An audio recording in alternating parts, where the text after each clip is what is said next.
ang mas mayaman? Si Manny Pacquiao ba o si Willie Revillame? Kaya kumapit ka dahil sa video na ito, sasagutin natin ang tanong na yan. Ito ay Battle of Mansions, Sports Cars at bilyon-bilyon na kita. Sino kaya ang mas lamang sa numbers? Tara, alamin natin.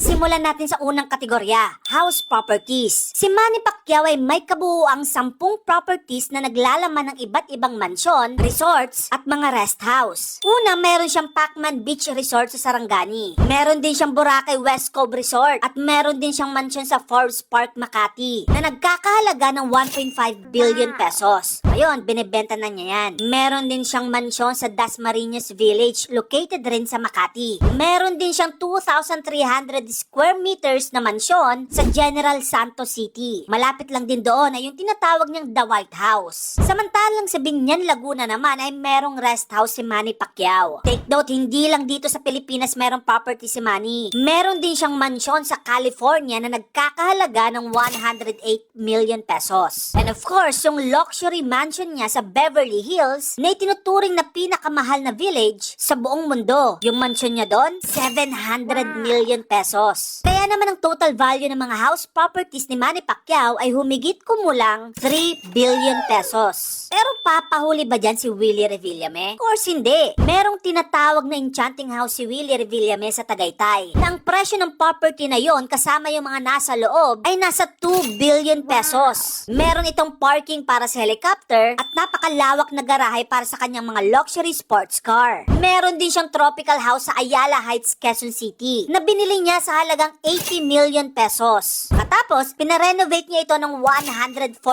million pesos. Meron din siyang Tagaytay Midlands House na ang presyo ay 30 million pesos. Iba pa dyan yung isang sprawling house niya sa Tagaytay Highlands na binili niya sa halagang 60 million pesos. Meron din siyang high-end boutique hotel sa Tagaytay ulit. Paborito niya talaga Tagaytay, no? And of course, meron din siyang resort mansion sa Puerto Galera. Ang total value ng properties ni Willie Revillame ay nasa approximately 2.5 billion pesos. Kaya sa round na ito, masasabi natin na si Manny Pacquiao ang panalo. Ngayon, let's go to second category.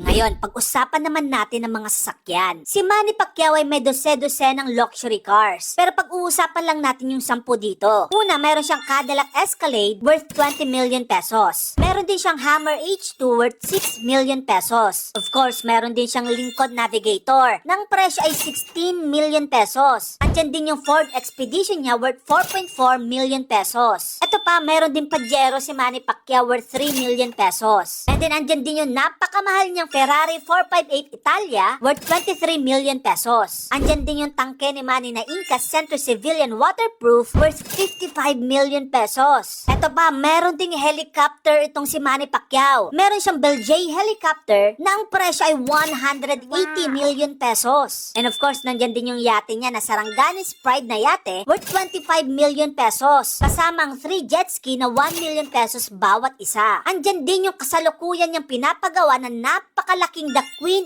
888 na yate na ang presyo nito kalahating bilyong piso na. Grabe, no? Ang estimated total ng mga sasakyan, helicopter, yate ni Manny Pacquiao ay nasa approximately 860 million pesos. Grabe, no? Now, let's go to Kuya Will naman. Ano ba yung panlalaban dito ni Willie Revillame? Una, meron siyang dalawang Rolls Royce na ang presyo ay tig 25 million pesos bawat isa. So that's 50 million pesos. Meron din siyang Ferrari 456 worth 18 million pesos. Meron din siyang Bentley worth 16 million pesos. Andyan din yung Lamborghini Gallardo niya na ang presyo ay 45 million pesos. Meron din siyang Porsche Carrera Turbo worth 10 million pesos. Gaya ni Manny, meron din siyang Lincoln Navigator worth 8 million pesos. Andyan din yung Jaguar XJ niya worth 4.3 million pesos. Meron ding Hammer si Willie worth 16 million pesos. Andyan din yung dalawa niyang yate, yung Wow Cruiser 1 worth 80 million pesos at Wow Cruiser 2 worth 20 million pesos. Andyan din yung kanyang napakalaking Goodwill Yacht worth 100 million pesos. Meron din private jet si Willie Revillame worth 200 million pesos. Meron din siyang Robinson R44 chopper na ang presyo ay 41 million pesos. At yung pangatlo naman yung chopper na Robinson R66 chopper ay nagkakahalaga ng 52 million pesos. Ang estimated total ng mga chopper, cars, yate ni Willie Revillame Revillame ay nasa approximately 620 million pesos. So para sa kategoryang ito, si Manny Pacquiao ulit ang panalo. Now, let's go to category number 3. Ngayon pag-usapan naman natin yung mga pinakamalaking kinita nila sa kani-kanilang propesyon. Una, si Manny Pacquiao ay kumikita ng approximately 500 million pesos sa kanyang bawat laban. Actually, noong 2015 lang nung nakipaglaban siya kay Mayweather na kung saan ito ang itinuturing na pinaka-expensive na laban sa history, kumita siya doon ng napakalaking 10.8 billion pesos. Si Willie Revillame naman, nung kasagsagan niya sa Wawawi sa ABS-CBN noong late 2000s, siya ang highest paid celebrity sa buong Pilipinas. Kumikita siya noon ng 1 million pesos araw-araw sa Wawawi. Na kung i-adjust natin sa inflation, 3 million pesos na ito ngayon. And up until now, wala nang celebrity na sumisweldo ng ganyan araw-araw. Si Willie Revillame lang. Pero kahit sabihin nating araw-arawin ni Willie Revillame sa isang taon yung TF na yon, lamang pa rin si Manny pagdating sa highest earning.